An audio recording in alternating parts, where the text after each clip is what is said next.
Good evening ladies and gentleman. स्वागत है आपका एडू स्टडी एक्स पे। तो जैसे कि हम सॉल्व कर रहे हैं अपने सीपीओ के पेपर्स जो भी 2020 में हुए हैं। ओह, जीरो गायब कर दिया मैंने। हाँ, 2020 में हुए हैं। तो आज हम सॉल्व करेंगे 24 नवंबर शिफ्ट फर्स्ट। हाँ, शिफ्ट फर्स्ट। ओके, तो ज़्यादा टाइम अब नहीं वेस्ट करूँगा, शुरू करता हूँ। पहला क्वेश्चन हमारा, you can not led a healthy life although you stop smoking. अरे गजब, क्या बात है। यानी कि आप सिगरेट पीना छोड़ भी देंगे तो भी आपकी ज़िंदगी अच्छी नहीं हो सकती, यानी कि आप एक हेल्दी लाइफ नहीं जी सकते हो तो भी। अब यहाँ पर आपने यूज़ किया है क्या, ऑल्दो कंजंक्शन। वैसे तो मैंने हिंदी ट्रांसलेट कर दिया है, सबको समझ में आ ही गया होगा कि कितना अजीब सेंस दे रहा है। फिर भी मैं आपको, हम ट्रांसलेशन पे नहीं जाते हैं ज़्यादा, जैसे कि हम पहले भी सॉल्व कर रहे हैं हमने क्वेश्चंस, तो हम ट्रांसलेशन की तरफ ज़्यादा नहीं जाते हैं। अब मैं आपको बताता हूँ मेरा रीज़न कि ऑल्दो क्यों नहीं आएगा। ऑल्दो इसलिए नहीं आएगा क्योंकि ये जो भी है ना आपके दो THOUGH, ऑल्दो और आपका हाउएवर, इनको हम यूज़ करते हैं अपोजिट रीज़न के लिए। किसके लिए यूज़ करते हैं, अपोजिट रीज़न। जब हमें अपोजिट रीज़न देना होता है तब हम यूज़ करते हैं। एग्जाम्पल से समझिएगा, इसको हटा देते हैं यहाँ से। एग्जाम्पल देता हूँ मैं आपको। ऑल्दो से हम अपना सेंटेंस स्टार्ट करते हैं। ऑल्दो, मैंने इतना लिख दिया, आप समझ जाइएगा। ऑल्दो डॉक्टर साहब, हमारा फेवरेट सब्जेक्ट है ये डॉक्टर साहब। हम हमेशा अपने सेंटेंस में डॉक्टर साहब को ही रेफरेंस लेते हैं। बकवास ख़त्म, आगे बढ़ते हैं। ऑल्दो डॉक्टर साहब is rich he will not give me salary. यानी कि यद्यपि डॉक्टर साहब अमीर हैं परंतु मुझे सैलरी नहीं देंगे वो, अमीर होने के बावजूद। कंजूसियत की हद होती है ना। तो यहाँ पे देखिए, पकड़ने वाली चीज़ ये है कि डॉक्टर साहब इज़ रिच, यानी कि वो अमीर हैं। He will not give me the salary, ये चीज़ इसके अपोजिट जो हमारा रीज़न है वो हमारे पहले सेंटेंस के अकॉर्डिंग हो गया ना, सॉरी अपोजिट हो गया ना, तो हमने ऑल्दो यूज़ कर लिया। लेकिन यहाँ पे नहीं हो सकता ना, ये यहाँ पे रीज़न अपोजिट नहीं है। यानी कि अगर आप स्मोकिंग बंद कर दोगे तो आप एक हेल्दी लाइफ जी सकते हो। ये मोर ऑफ अ कंडीशन हो गया कि आप एक हेल्दी लाइफ जी सकते हो, बट उसकी कंडीशन ये है, यू स्टॉप स्मोकिंग। अब आप यूज़ कर लीजिए यहाँ पे, अनलेस यूज़ कर लीजिए तो भी सही हो जाएगा। बट ऑल्दो तो गलत है भाई। आगे बढ़ते हैं। Select the correctly spelled word. अब इसमें मैं क्या ही बता दूं, जो करेक्ट है वो आंसर ही है, मोमेंट्री। आप सभी ने लगा ही लिया होगा। हाँ, और मैं उम्मीद कर रहा हूँ कि आप सभी लोग सॉल्व करके आए क्वेश्चन, पेपर ही सारे जो भी मैं सॉल्व करा रहा हूँ आपको। तो अगर आपने नहीं किया है तो आप हमारे टेलीग्राम चैनल पर जाइए, वहाँ से इन पेपर्स को डाउनलोड कीजिए, सॉल्व करके आइए, उसके बाद हमारे वीडियो को देखिए तो आपके लिए ज़्यादा बेनिफिशियल होगा। नेक्स्ट क्वेश्चन है हमारा, the forecast predicts that there will be little rain in the month of जुलाई।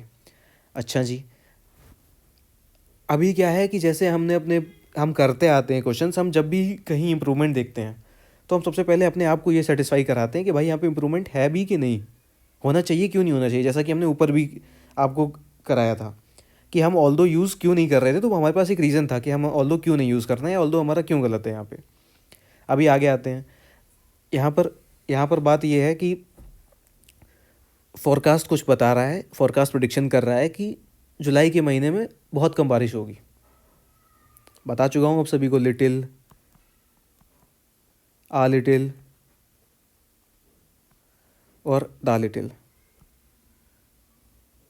अगर आपको नहीं समझ आ रहा तो आप हमारे पुराने वीडियोस देखिए, उसमें मैंने आपको तीनों बताए हुए हैं difference. Few, uh few, the few का एग्जांपल लेके मैंने बताया था, और same cheese little, uh little, the little के साथ है जब अनकाउंटेबल का केस होता है।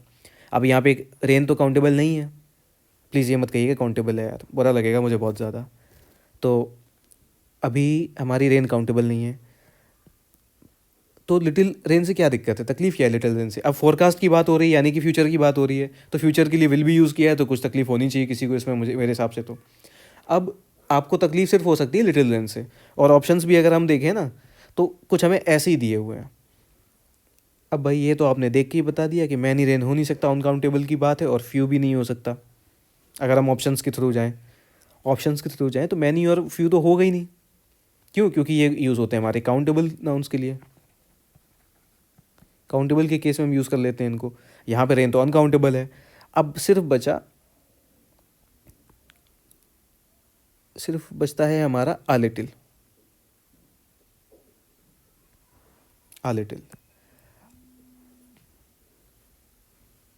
अब बचता है हमारा आ लिटिल। तो अच्छा, आ लिटिल से क्या तकलीफ़ है कि तकलीफ़ कोई नहीं है।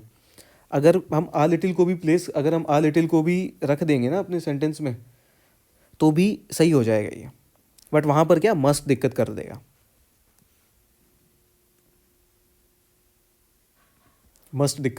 क्यों? क्योंकि हम बात कर रहे हैं प्रेडिक्शन की, और प्रेडिक्शन में मस्ट अगर हम लगा देंगे तो श्योरिटी हो जाएगी। बट फिर भी एक बार को हम मान लेते हैं कि भाई साइंटिस्ट बहुत ज़्यादा श्योर हैं, जिसने भी प्रेडिक्शन दी है ये, तो बहुत ज़्यादा क्या वो श्योर है कि हाँ बरसात होगी, ठीक ठाक बरसात हो जाएगी जुलाई में। लेकिन विल बी लिटिल रेन, ये भी तो अपने आप में सही है। उसका ये मतलब है साइंटिस्ट ये कहना चाह रहा हो कि वहाँ जो आपका जुलाई का महीना है उसमें बहुत कम बूंदाबांदी होगी। तो भैया जब जो कोई चीज़ अपने आप में सही है तो ज़बरदस्ती उसमें एरर निकालोगे क्या? जब ये सही है तो उसमें एरर क्यों निकालेंगे आप? अगर हम इसको प्लेस कर देंगे तो भी एक बार को आप सेटिस्फाई कर ले जाओगे आप अपने रीज़न के साथ कि हाँ ये गलत, ये भी सही है, हमारा ये ऑप्शन भी सही हो सकता है, ये भी सही हो सकता है। बट अगर गिवन ऑप्शन ऑलरेडी सही है तो फिर क्यों उसको आप गलत करके उसमें एरर निकाल के उसको इम्प्रूव कर रहे हो? सुपरफ्लुएंसी की ज़रूरत नहीं है ना। आगे बढ़ जाते हैं। काफ़ी फनी क्वेश्चन ये। I had to hold on the wall to study itself और आई कुड हैव फॉलन। यानी कि ये सेंटेंस भाई साहब हमारे ये कहना चाह रहे हैं कि ये रही दीवार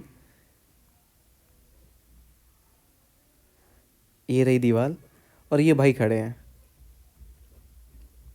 तो हमारे भाई क्या कर रहे हैं कि हमारे भाई दीवार को पकड़े हुए हैं, वो दीवार को पकड़ के खड़े हैं दीवार को स्टडी करने के लिए, यानी कि कहीं दीवार ना गिर जाए। और आगे ये भी लिख रहे हैं और आई कुड हैव फॉलन, यानी कि स्टडी इटसेल्फ, यानी कि दीवार को स्टडी रखने के लिए, यानी कि दीवार झूल रही होगी ऐसे आगे पीछे, मूवमेंट टू एंड फ्रो में मूवमेंट हो रहा होगा दीवार का, तो उन्होंने दीवार को स्टडी रखने के लिए उसको पकड़ा।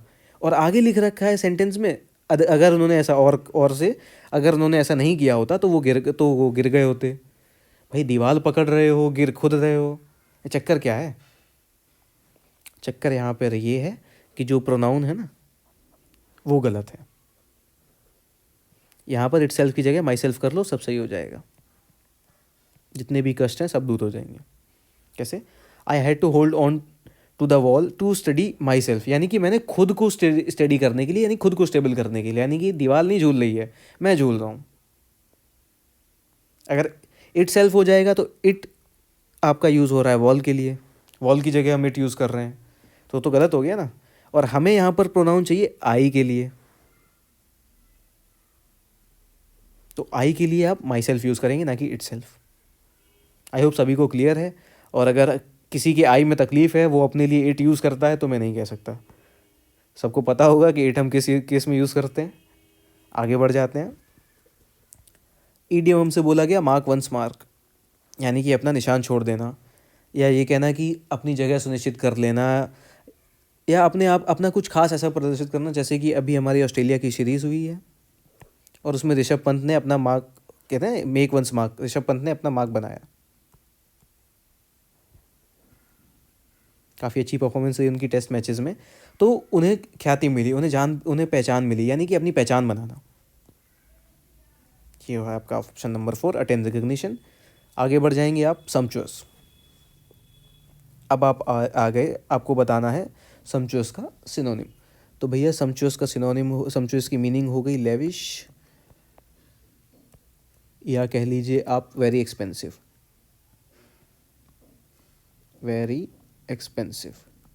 ये हो गया आपका सम्चुअस।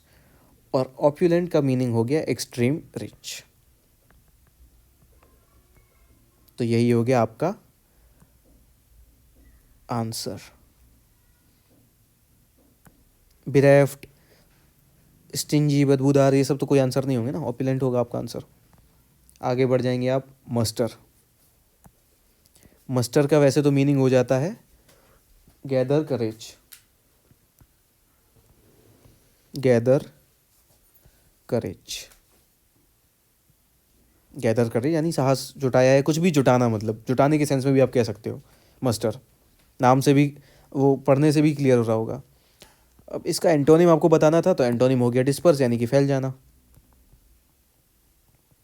आपके लिए हिंदी राइटिंग भी कर रहा हूँ भाई लोग, लाइक कर दिया करो यार, इतनी कंजूसी क्यों दिखाते हो? एक लाइक दबा दो, क्या चला जाएगा आपका, प्लीज़ कर देना, है ना। तो अब हम आगे अपने नेक्स्ट क्वेश्चन की तरफ। हमें wrongly spelled word word spelled correctly spelled word बताना है। अब इसमें मैं क्या बता दूँ, ऑप्शन में तो दिया ही हुआ है, इसमें कुछ गलत होता तो मैं बताता आपको। अब हमें एंटोनिम बताना है रिवाइव का। रिवाइव का एंटोनिम, रिवाइव का एंटोनिम हो गया ब्रिंग, रिवाइव की मीनिंग होगी bring back to life.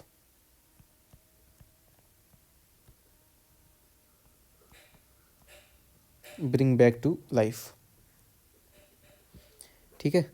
Arouse, renew, ये तो सेम हो गए, सॉरी, हाँ अराउज और रिन्यू तो आपके सेम ही हो गए, सेम हो गए।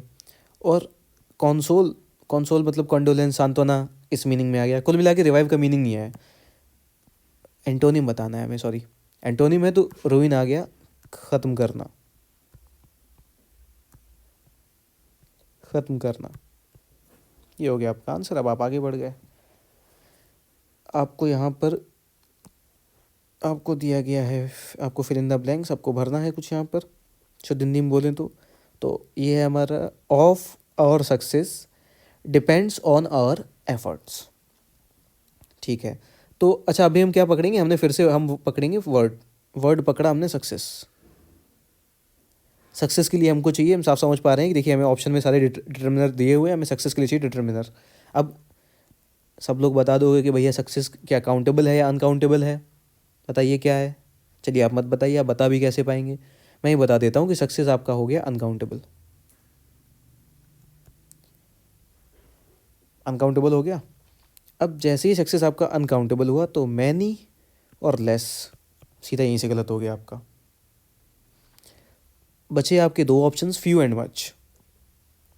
अब अगर आप फ्यू कर दोगे तो सेंटेंस ये, few of our success depends on our efforts, यानी कि आपके एफर्ट पे ना डिपेंड होके सक्सेस आपकी बाकी चीज़ों पे डिपेंड कर रही है। और फ्यू से मतलब हो गया ऑलमोस्ट नथिंग, मतलब कि आपकी मेहनत पे कुछ डिपेंड ही नहीं कर रहा है, पता नहीं किन चीज़ों पे डिपेंड कर रहा है, फिर भगवान मालिक है उसका, ये मतलब हो गया। तो वो सेंस गलत हो जाएगा ना, सेंस होगा मच, यानी कि जो ज़्यादातर पार्ट है आपकी सक्सेस का वो आपकी मेहनत पे डिपेंड कर रहा है। अगर आप फ्यू में चले जाओगे ना, तो फ्यू में अगर ये सक्सेस है, ये सक्सेस, पता नहीं मैं कब अच्छी फिगर्स बनाना सीखूँगा, पर चलिए होप सो, उम्मीद पे दुनिया कायम है। हाँ, तो ये है हमारी सक्सेस। अगर आप फ्यू आ गए ना, तो ये बस इतना सा जो पार्ट है ना, ये इतना पार्ट, ये हम पे डिपेंड कर रहा है, ये बाकी अदर फैक्टर्स हो गए। तो ऐसा तो नहीं आप कहना चाह रहे होगे ना, इसीलिए फ्यू नहीं आएगा आपका। अब नेक्स्ट क्वेश्चन, बेकार question, she has been working tirelessly since hours, sorry हाँ सिंस आवर्स। अभी इसमें क्या है कि सेंटेंस की अगर आप हिंदी देखें तो वो काफ़ी टाइम से, काफ़ी घंटों से बिना रुके या बिना थके काम कर रही है, इसीलिए मैं ट्रांसलेशन यूज़ नहीं करता हूँ, क्योंकि अब देखिए अभी आपको फिर तो सेंटेंस सही होना चाहिए, लेकिन अब छोटी सी चीज़ पकड़िए कि सिंस आवर्स, सिंस आवर्स। और सिंस आप कब यूज़ करते हैं, सिंस आप यूज़ करते हैं पॉइंट ऑफ टाइम के लिए, 1954, है ना। आज जैसे कि हम बोल रहे हैं 8 फैब, प्रपोज डे, सभी को पता ही होगा। ये हम बता ये हम बना रहे हैं पॉइंट ऑफ टाइम, है ना। पॉइंट ये बना लिया हमने पॉइंट ऑफ टाइम, 8 AM। जब हमारी ड्यूरेशन अननोन है, यानी कि आवर्स अब कितने घंटे से वो काम कर रहा है हमें तो कुछ पता नहीं है ना, विच आवर्स, तो फिर यहाँ पर आपका सिंस की जगह यूज़ करेंगे आप फॉर। हो बेसिक सी चीज़ें सभी को क्लियर होगी।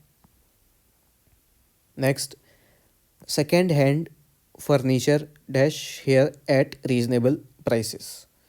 अच्छा, इस क्वेश्चन को हम सॉल्व करते हैं, उससे पहले हम कुछ डिस्कस कर लेते हैं। जैसे कि आपका ये फर्नीचर, सीनरी और पोएट्री और लगेज एट्सेट्रा, ये ऐसे कुछ नाउन्स होते हैं ना जो हमको तो लगते हैं कि ये प्लूरल हैं और होते भी प्लूरल हैं, लेकिन इनके साथ जो वर्ब यूज़ की जाती है वो सिंगुलर की जाती है, और इनको कभी भी आप प्लूरल फॉर्म में नहीं लिखते हैं। फर्नीचर्स नहीं होता है, सीनरीज नहीं होता है, पोइट्रीज नहीं होता है, और लगेजेस भी नहीं होता है। ये होते प्लूरल हैं बस, बट इनको काउंट एज सिंगुलर किया जाता है। अब हम ज़रा अपने ऑप्शंस पे नज़र मारते हैं। अब फर्नीचर में दिया गिवन है सेंटेंस में, तो अब हम ये समझिए कि भाई फर्नीचर गिवन है, तो यहाँ पे हम आगे कोई भी हम वर्ब यूज़ करेंगे ना, और यहाँ पे देखिए सारा खेल वर्ब का ही है, तो वर्ब सिंगुलर आएगी उसके साथ में। अब आपने देखा कि यहाँ पर हुआ है वर, वर देखते ही आपने कह दिया कि भाई ये आंसर तो नहीं है। फिर आपने क्या देखा, फिर आपने यहाँ पे ऑप्शन नंबर 2 देखा, इसमें भी आर गिवन है, तो ये भी आपका आंसर नहीं है। अब दो ऑप्शन हो सकते हैं, हैज़ सोल्ड, इज सोल्ड। तो फर्नीचर के साथ आप हैज़ तो यूज़ करोगे नहीं, फर्नीचर के साथ तो इज ही आएगा, यही हो जाएगा आपका आंसर। आगे बढ़ जाते हैं।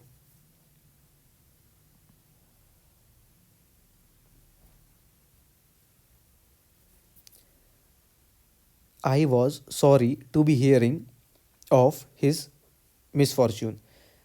पुराने वीडियोस में हम डिस्कस कर चुके हैं कि जो आपकी वर्ब्स हैं, हेयर, लुक, इस टाइप की जो वर्ब्स होती हैं, जो एक हमारी स्टेट बताती हैं, है ना, इन्हें बोलते हैं स्टेटिव वर्ब्स। इनका आईएनजी फॉर्म नहीं बनता है। लव बताया था मैंने, जैसे ये वर्ब्स है ना, लव एज ए वर्ब बताया था। अब ये ध्यान रखिएगा, लव और भी अलग अलग यूजेस होते हैं, लव एज ए नाउन भी यूज़ होता है। तो लव जब एज ए वर्ब यूज़ होगा तो उसमें आईएनजी यूज़ नहीं होता है, आईएनजी गलत हो जाता है उसके साथ यूज़ करना। अब हेयर के साथ यहाँ पर आईएनजी यूज़ है, तो ये तो ऐसे ही गलत हो गया। अब ऑप्शन देख लेते हैं। ऑप्शन क्या, सॉरी, हाँ हमें तो यहाँ पे एरर बताना है शायद, हाँ एरर बताना है, तो यहाँ पे बी हेयरिंग में एरर हो गया, सही हो गया। अब आगे बढ़ गए।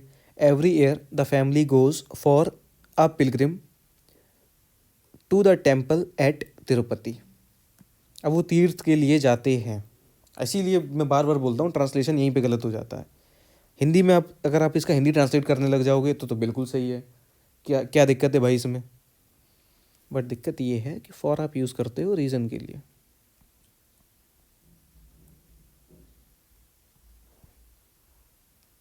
प्राइमरी चीज़ की, प्राइमरी जो है वो आपका रीज़न होते हैं, reason sorry primary use for का रीज़न के लिए होता है। अभी यहाँ पर क्या है, पिलग्रिमेज की बात हो रही है, तीर्थ, तीर्थ पे गए, ये रीज़न नहीं है पर। जैसा कि हम बोल रहे थे कि ऐसा होता, चलिए मैं आपको एग्जांपल देके ये भी समझा देता हूँ एक। I went to Mumbai for meeting,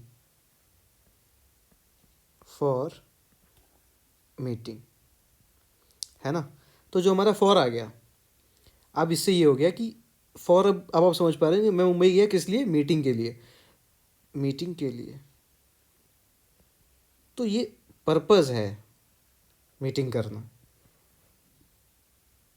Pilgrim को हम पर्पज़ में काउंट नहीं करेंगे, और चाहो तो आप रट सकते हो ये चीज़ कि पिलग्रिम के साथ ऑन ही आता है, ऑन ही आता है पिलग्रिम के साथ, कि कुछ जैसे प्रपोजिशन हमारी फिक्स होती है ना, कि प्रेफर देन नहीं होता है, प्रेफर टू होता है। जैसे कि हमने कल बात की थी, हमने जो बात की थी वो ये थी कि हमारा एक क्वेश्चन आया था, तो हमने बात की थी कि जो फॉन्ड होता है और फॉन्डनेस होता है, इन दोनों पे हमने बात की थी। फॉन्डनेस।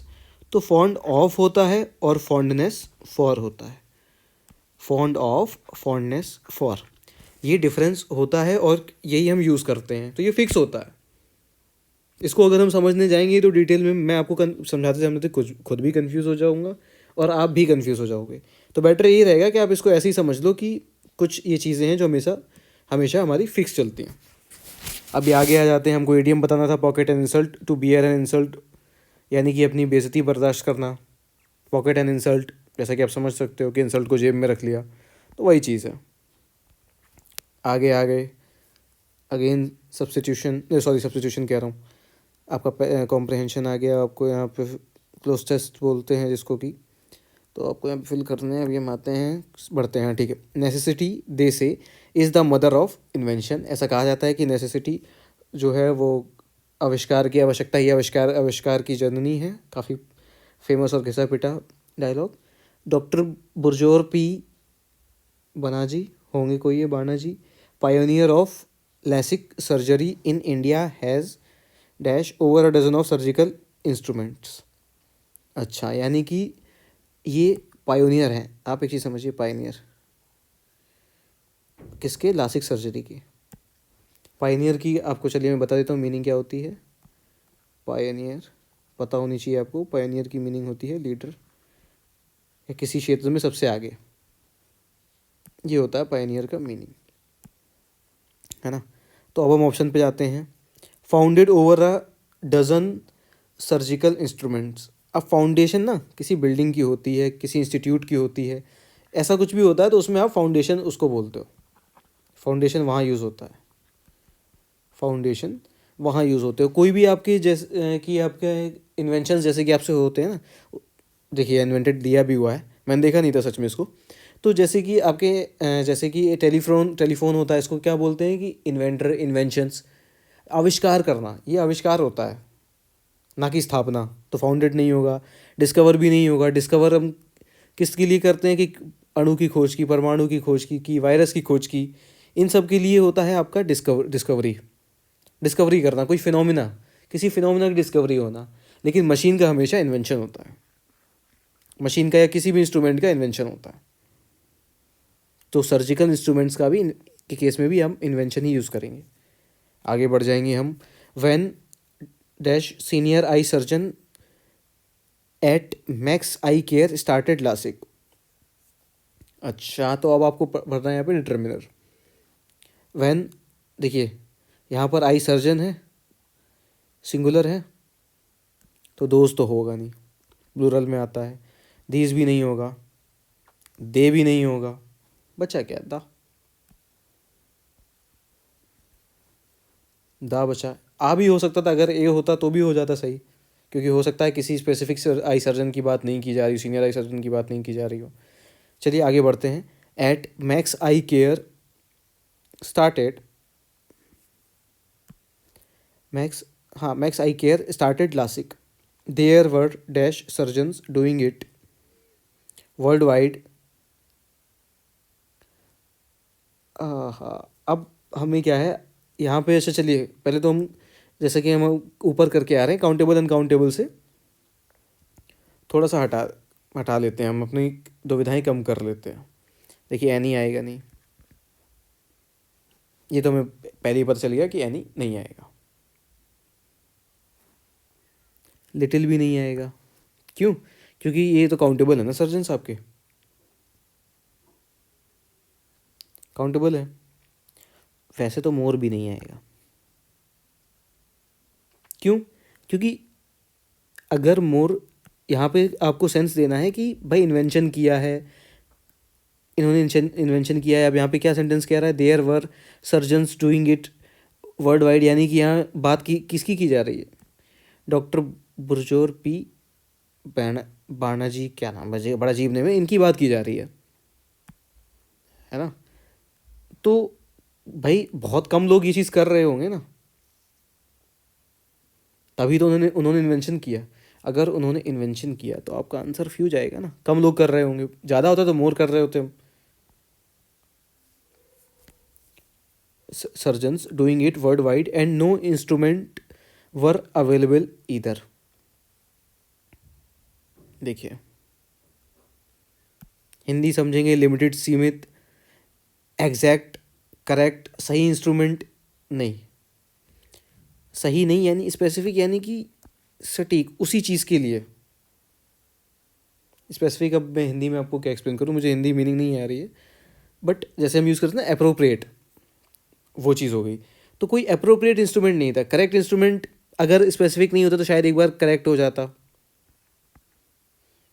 एग्जैक्ट हम किस चीज़ में यूज़ करते हैं, जैसे ये है, ये इसकी एग्जैक्ट कॉपी है, तो ये एग्जैक्ट है ना। और लिमिटेड तो सीमित की बात ही नहीं है, नो लिमिटेड इंस्ट्रूमेंट, सीमित इंस्ट्रूमेंट नहीं, no specific instruments were available इधर। Next, as I want things, अभी इनका कोई सेंटेंस है, dash I designed a whole sleeve of instruments that made my surgery more efficient से, हाँ देखिए इंस्ट्रूमेंट आपका स्टेटमेंट इन्हीं का है, सेज बाणा जी। तो ये क्या कह रहे हैं, as I want my things what, I want my things punitive, यानी कि दंडात्मक होनी चाहिए मेरी चीज़ें, नहीं। प्रोलिफिक, बहुफलदायक, मुझे बहुत ज़्यादा फ़ायदा दें वो, ऐसा भी कुछ नहीं है। और पॉपुलर, पॉपुलैरिटी और प्रॉफिट दोनों की कोई बात नहीं की जा रही है, इसलिए ये दोनों ऑप्शन आपके गलत होंगे। ये हो गया परफेक्ट, यानी कि मुझे अपने हर चीज़ पसंद है, मैं अपने हर चीज़ में प्रॉफिट नहीं ढूंढता हूँ, अगर आप नंबर 3 ऑप्शन के अकॉर्डिंग देखेंगे तो। फिर से हम एक ऊपर क्वेश्चन जैसे उसकी करके आए थे, EDM rise to the occasion to show the opportunity and deal with the situation, यानी कि जब आपको मौका मिले तब आप वहाँ पे अपना हुनर दिखाना। फिर से फॉर हमने एग्जांपल लिया था ऋषभ पंत का, ऋषभ पंत जो लोग क्रिकेट में इंटरेस्ट रखते हैं, तो अभी लास्ट मंथ जो सीरीज़ हुई ऑस्ट्रेलिया के साथ, काफ़ी बढ़िया बैटिंग की उन्होंने। तो ऐसी परफॉर्मेंस को आप कह सकते हैं राइज टू द ओकेजन, जब टीम को ज़रूरत थी, जब टीम को ज़रूरत थी तब उन्होंने आके अपनी पारी खेली, तब उन्होंने टीम को सपोर्ट किया। बढ़ते हैं अपने नेक्स्ट क्वेश्चन की तरफ। तो हमको यहाँ बताना है एंटोनिम किसका, मीनेस का, मीनेस। तो जो मीनेस का मीनिंग होता है वो आपका होता है थ्रेट, थ्रेट यानी कि खतरा या चेतावनी देना या किसी को थ्रेट करना, तो वो हो गया आपका मीनेस। आपका एंटोनिम सिर्फ और सिर्फ एक ही बनेगा, वो है कंफर्ट, है ना। ये तो देखिए थ्रेट तो आपको ऑलरेडी दिया ही हुआ है, तो ये तो सिनोनिम हो गया इसका। पेरिल भी सेम हो गया, बैलेंस हो गया, संतुलन,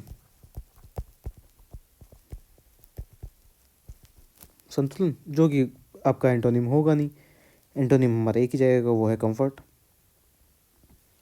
आगे आ गए, सिनोनिम बताना है गॉडी, गॉडी मतलब भड़कीला, पोम्पोस, पोम्पोस, फ्लैशी, जैसा कि ऑप्शन में दिया हुआ है, ये हो जाएगा आंसर। सिंपल और प्लेन ये हो गए दोनों सिनोनिम, तो ये आंसर हो नहीं सकते, है ना, क्योंकि सिंपल, पोम्पोस मतलब क्या, दिखावटी, दिखावट भरा, सिंपल सीधा साधा, सिंपल प्लेन सीधा, सीधा साधा, तो ये होंगे नहीं। और प्रॉपर मतलब निश्चित, वो भी नहीं होगा। आपका आंसर क्या होगा, flashy. Dash of living on his own terms he made few compromises, he made few compromises. अच्छा अब आइए इसको हम ऑप्शन के बेस पे करते हैं। पहली चीज़ तो मैं आपको बता दूं कि डिज़ायर, डिज़ायर्ड और डिज़ायरिंग ये तीनों वर्ब हैं, अलग अलग फॉर्म में लिखी हुई हैं, वर्ब है और अलग अलग फॉर्म में लिखी हुई है। अब अच्छा आप एक चीज़ देखो, तो ये जो लिविंग है ना, लिविंग,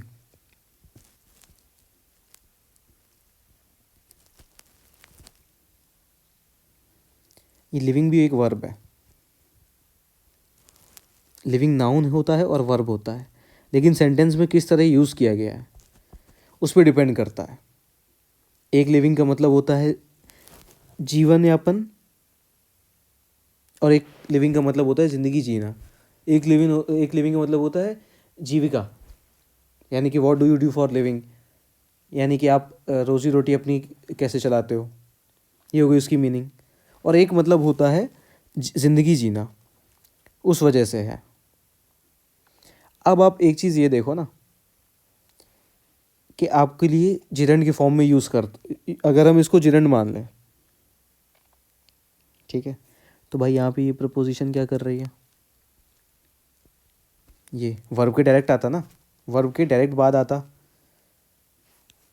अब आप सभी को ये पता होगा कि अगर हमें किसी मेन वर्ब के आगे एक और वर्ब लिखनी है तो या तो हम उसको इन्फिनेटिव बना लेते हैं, टू जोड़ देते हैं, जब टू प्लस वर्ब कर देते हैं, या फिर हम उसका बना लेते हैं जिरंड। क्या बना लेते हैं, जिरंड बना लेते हैं। अब यहाँ पर आप एक चीज़ देखो ना कि वर्ब यहाँ पर अगर होगी तो ये जिरंड क्यों बनाएंगे हम, उसके लिए तो ये तो मेन वर्ब के बाद लिखा जाता ना। अगर मेन वर्ब के बाद लिखा जाता तो हम इसको जिरंड मान लेते। यहाँ पे तो उसके बीच में प्रपोजिशन आ गई, तो हमें ये यहाँ से समझ में आ गया कि कोई भी वर्ब यूज़ नहीं करनी है हमें। तो आंसर हो गया आपका डिज़ायरस, जो कि होता है एडजेक्टिव। और आप एक रूल भी याद करेंगे, वो ये है कि डिज़ायरस के साथ ऑफ आता है, बाकी इनके किसी के साथ ऑफ भी नहीं आता है। आप ये चीज़ याद कर लेंगे। मैं ज़्यादा याद करने के लिए चीज़ें आपसे कहता नहीं हूँ, लेकिन कुछ प्रपोजिशन से रिलेटेड ऐसी चीज़ें होती हैं, इनको आप याद कर लें, उसी में ज़्यादा फ़ायदा है। चलिए आगे बढ़ गए। डिस्ट्रैक्ट, इसका आपको एंटोनिम बताना है। डिस्ट्रैक्ट यानी ध्यान भंग करना, ध्यान भंग, ध्यान भंग, भटकाना या भटकना, एक ही चीज़ हो गई। आंसर आपका हो गया क्लैरिफाई, चीज़ें साफ सुथरी करना, स्पष्ट करना।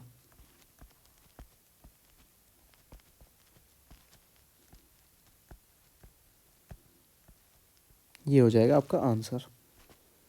चलिए आगे बढ़ गए। The mare hurt its hooves when running to the forest. आपको ये ऑप्शन दे रखा है और आप इसी में कुछ भी इम्प्रूवमेंट कर सकते हैं। अब आते हैं कि इम्प्रूवमेंट क्यों होगा। सबसे पहली चीज़ क्या होगा, वो बात की बात है, होगा भी कि नहीं होगा पहले देखते हैं, यानी कि क्यों होगा इम्प्रूवमेंट।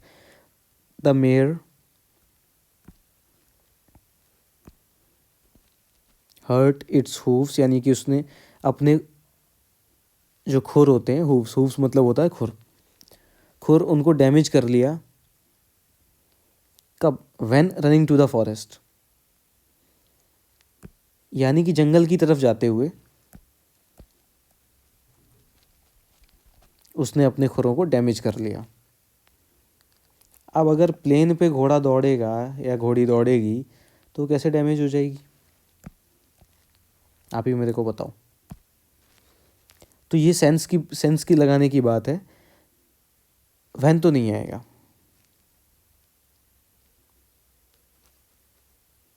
वैन तो नहीं आएगा क्योंकि ये हिसाब से एक एडवर्ब क्लॉज बन रहा है टाइम के लिए। खैर वो ज़्यादा डीप में नहीं जाते हैं। वैन नहीं आएगा सेंस की वजह से, क्योंकि वो फॉरेस्ट की तरफ जाते हुए उसके पैरों में चोट नहीं लगी होगी, जंगल में भागी होगी तो उसके पैरों में चोट लगी होगी, क्योंकि जंगल के अंदर ही चोट लग सकती है।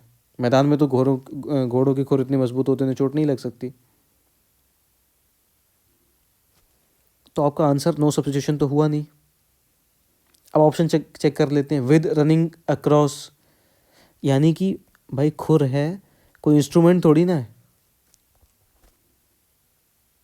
कोई इंस्ट्रूमेंट तो है नहीं।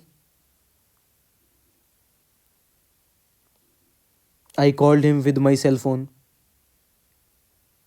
या बाय माई सेल फोन, तो तब किसी इंस्ट्रूमेंट को जब आप यूज़ करते हो ना, तब विद यूज़ होता है। अब खुर उसके इंस्ट्रूमेंट नहीं है ना, खुर तो भाई, अब खुर तो पैर है, आपके हाथ पैर इंस्ट्रूमेंट है ना। सॉरी, आपके हाथ पैर इंस्ट्रूमेंट थोड़ी ना है, आपके हाथ पैर आपका अपना पार्ट है, तो इसीलिए विद नहीं आएगा। और रनिंग अक्रॉस वो आर पार जाते में नहीं हुआ होगा, जंगल के अंदर जाते में हुआ होगा। ये छोटी छोटी चीज़ें हैं जो डिफरेंस डाल रही हैं। ये अक्रॉस, ये इनटू, यहाँ भी वैन की वजह से हमने उसको गलत किया, यहाँ भी वैन यूज़ हो गया वाइल, क्योंकि यहाँ ड्यूरेशन की भी बात हो रही है और वाइल का एक सेंस ड्यूरिंग में भी जाता है। वाइल ड्यूरिंग यानी कि जब वो जंगल क्रॉस कर रही होगी, है ना, तब उसके पैर डैमेज हुए हैं या खुर। मैं भी लग रहा हूँ आज डैमेज ना हो जाऊँ, क्योंकि बार बार मैं गलत जगह मार्कर अपना ले जाता हूँ। करना कुछ और होता है, होना कुछ और हो जाता है। खैर, आते हैं सिनोनिम पे। सिनोनिम अपने को बताना है किसका? रेंच का। तो रेंच का मीनिंग जान लेते हैं पहले। रेंच का मीनिंग होता है forcibly pull.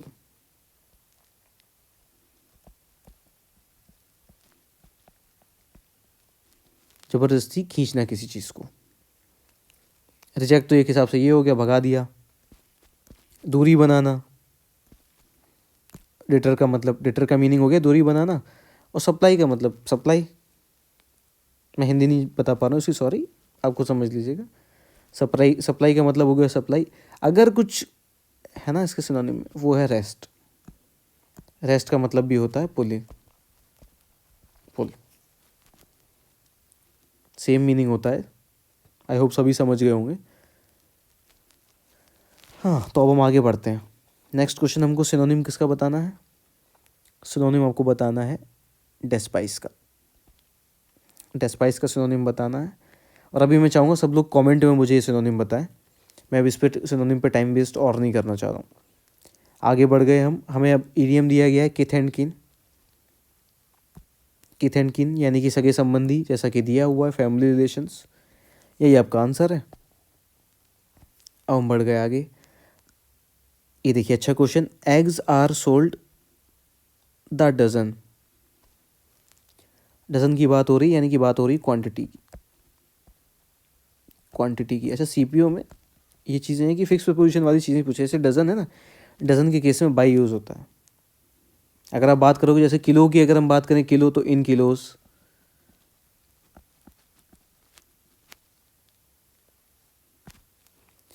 Suppose that kaju katli sold in kilos, या बाई किलोज भी आप यूज़ कर सकते हो, उसमें भी आपका चल जाएगा। और अगर पैसे की बात हो, this pen, I bought this pen, suppose that I bought this pen, वहाँ फॉर यूज़ करोगे, ₹4.10। जब प्राइस की बात हो, कीमत की बात हो, तो फॉर होगा। क्वांटिटी की बात हो तो बाई या इन यूज़ कर लोगे आप। बाई वैसे आप प्रेफर करो, क्योंकि और एक चीज़ यहाँ भी याद कर लो कि डजन के साथ में बाई चलता है।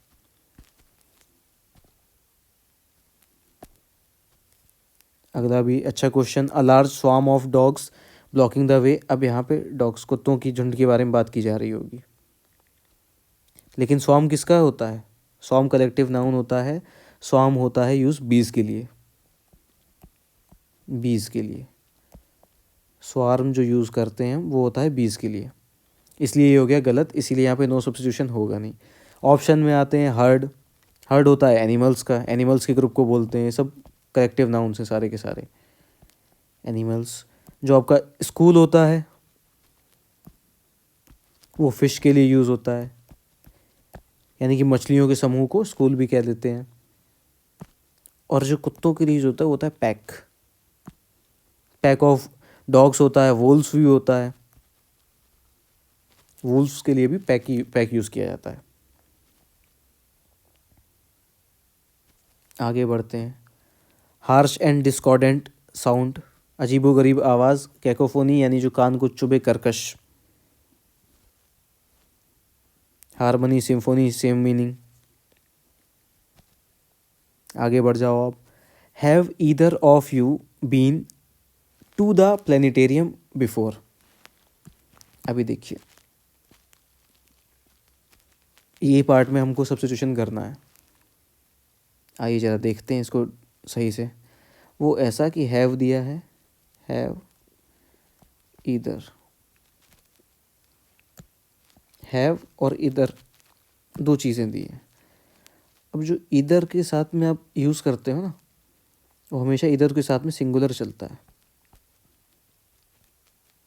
सिंगुलर, यानी कि ईदर दिस और दिस, या तो ये या ये, एक बार में एक ही होगा उसमें।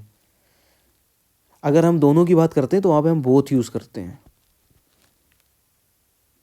बोथ, बोथ यूज़ कर देते शायद ये सही हो जाता है, have both of you been to the planetarium before. लेकिन यहाँ पे बात हो रही ईदर, यानी कि दोनों में से कोई भी एक, तो ईदर के साथ में इसीलिए हम हमेशा सिंगुलर यूज़ करते हैं। अब हम ऑप्शन पे आते हैं, देखिए आ गया हैव, फिर से हैव एवरीवन। अच्छा अभी क्या है ना कि क्वेश्चंस में हमें ज़्यादा चेंज नहीं करना है, यहाँ पे दो लोगों की बात हो रही है, ठीक। यहाँ पे आगे दिया गया है you, have every one of you हो नहीं सकता, तुम में से सब नहीं हो सकता। हैज़ बोथ, ये देखिए अब हम क्या बात कर रहे थे, मैंने कहा अगर यहाँ बोथ होता, अब उन्होंने बोथ तो कर दिया लेकिन बोथ के साथ फिर सिंगुलर कर दिया, ये गलत हो गया। इसीलिए आपका सिर्फ ये एक सही जाएगा, ये वो है ये हैज़ ईदर, हैज़ ईदर। अब आ गया आपका सिनोनिम, फास्टन, फास्टन का हो जाएगा टाइटन, बोलते हैं ना फास्टन योर सीट बेल्ट्स, तो फास्टन का हो गया टाइटन यानी टाइट करना, एफिक्स, एफिक्स करना, जोड़ना। ये हो गया आपका आंसर।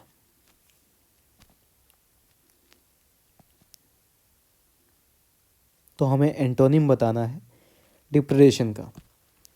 डिप्रेडेशन, डिप्रेडेशन का मतलब हो गया डिजास्टर, तबाही, सॉरी डिजास्टर हो गया तबाही। अब पीलिएज और प्लंडर, ये दोनों एक ही चीज़ है, यानी कि युद्ध के समय लूटना।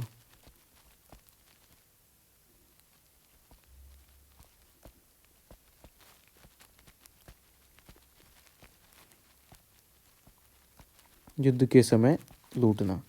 और डिवास्टेशन का मतलब भी होना है ढहना या डिमोलिश,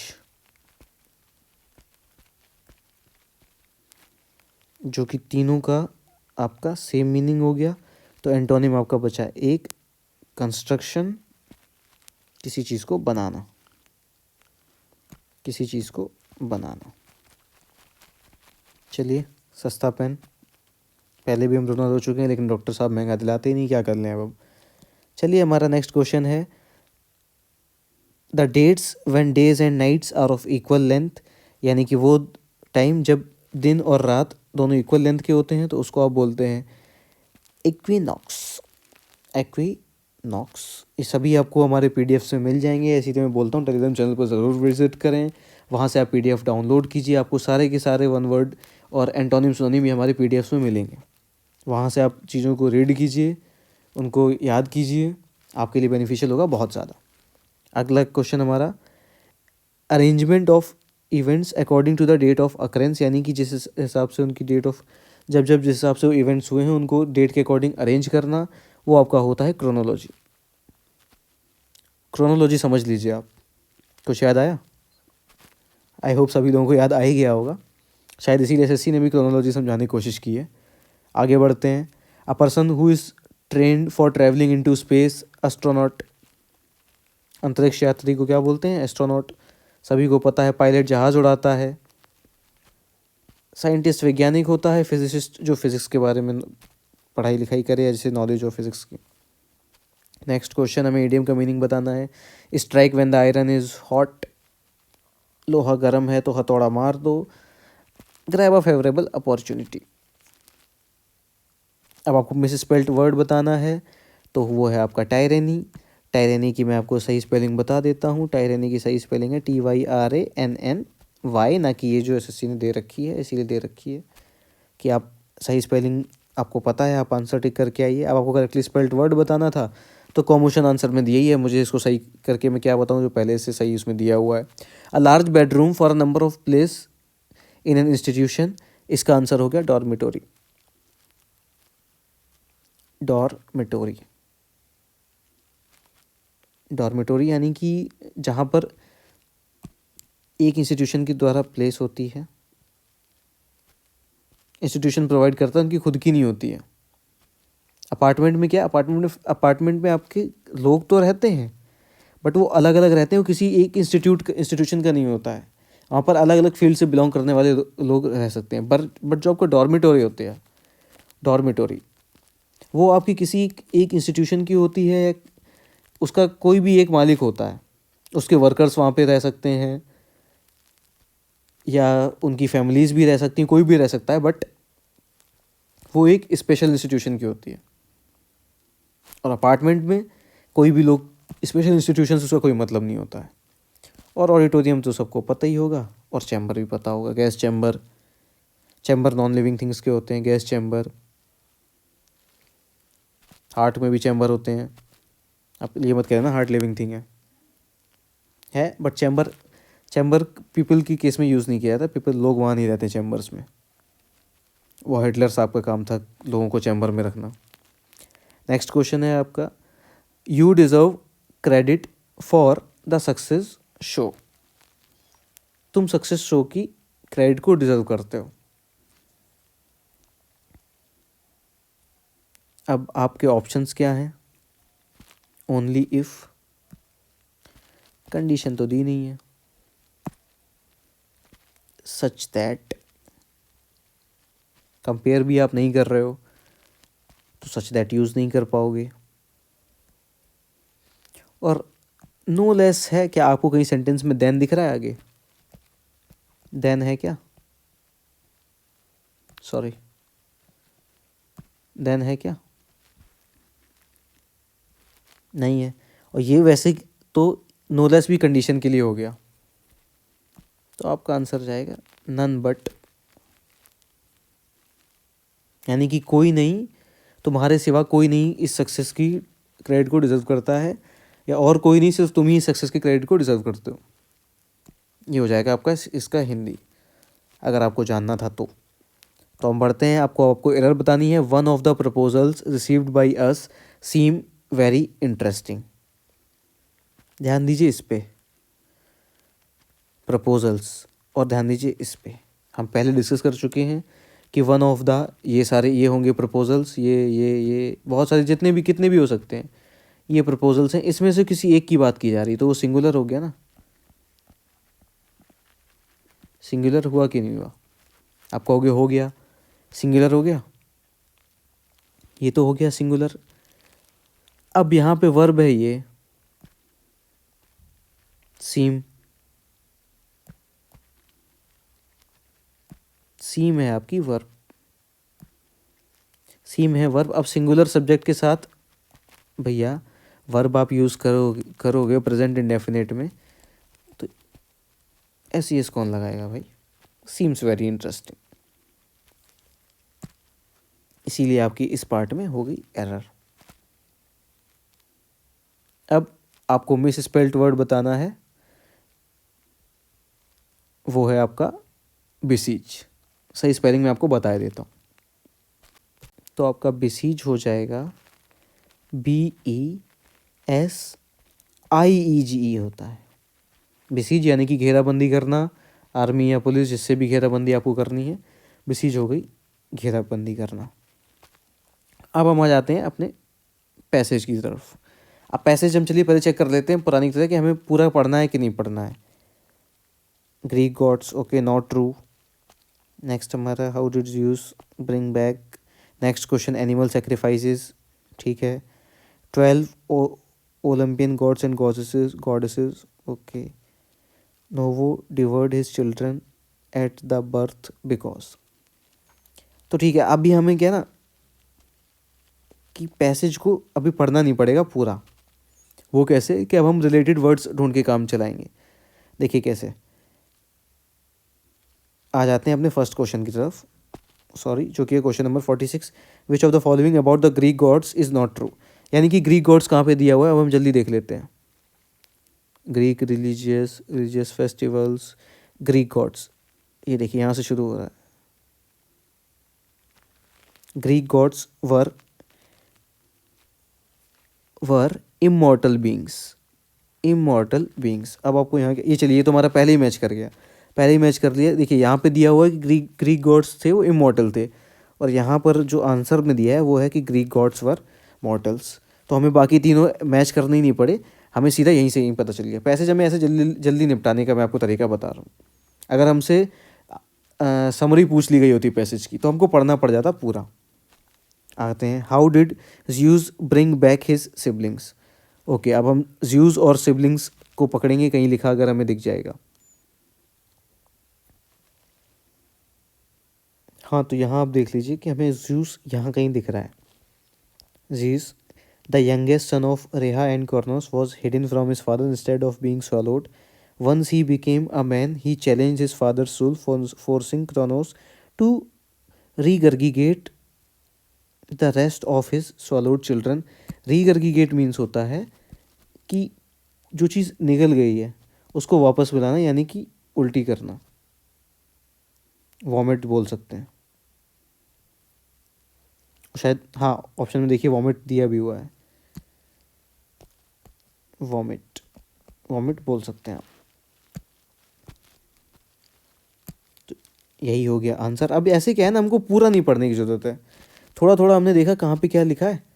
हमारे पास टाइम कम है, हम अपना टाइम सेव कर रहे हैं क्योंकि हमें मैथ्स में टाइम देना है ना, और हम करते चले जा रहे हैं।